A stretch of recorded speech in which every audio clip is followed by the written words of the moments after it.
The Buendia impenetrable forest has, as far as we know, the Pygmies have lived in there since time immemorial. But in 1992, it was declared a UN World Heritage Site in order to protect the mountain gorillas. Good news for the gorillas, bad news for the Pygmies, and the Pygmies were evicted. And because they were hunter-gatherers and had no title to land, they were given no compensation, no food, clothing, shelter, or land. They probably have been in the forest for at least 5,000 years. The Batwa have a legend about God. I guess it's Nagasan that we're talking about here. And when God created the world, afterwards he gave out gifts.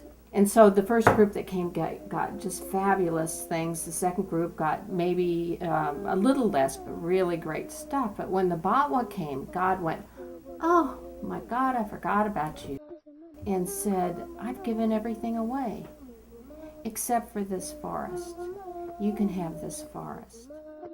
Look at the metaphor. God gave them the forest they've eaten, and they've been driven out. And they didn't even do anything. They accept everything for the way it is. In other words, when we arrived in the year 2000, we talked with the Pygmies. Don't you want to go back in the forest? Aren't you angry at these people that kick you out of the forest? And the answer was no. They bear no malice.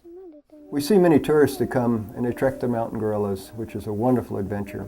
They go see the lions, they go see the elephants, they see the hippos, and they're just enchanted by the wildlife of Africa. But I really think the heart of Africa is its people, because the people have so much to teach us, and the people are so open-hearted. They love singing and dancing, they love engaging other people, they're very relationship-oriented.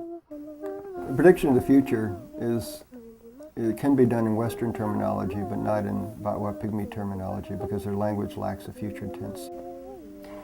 If we're going to do a special on the Batwa Pygmies, I guess it would be the transition from forest life to life as an agrarian. And so how do you have a people go from a life that they've known for thousands of years and make a transition within a few decades and survive and still maintain that culture, because we think the culture is incredibly rich and has some wonderful traditions that should not be lost. And so how do they transition but still maintain their personal identity?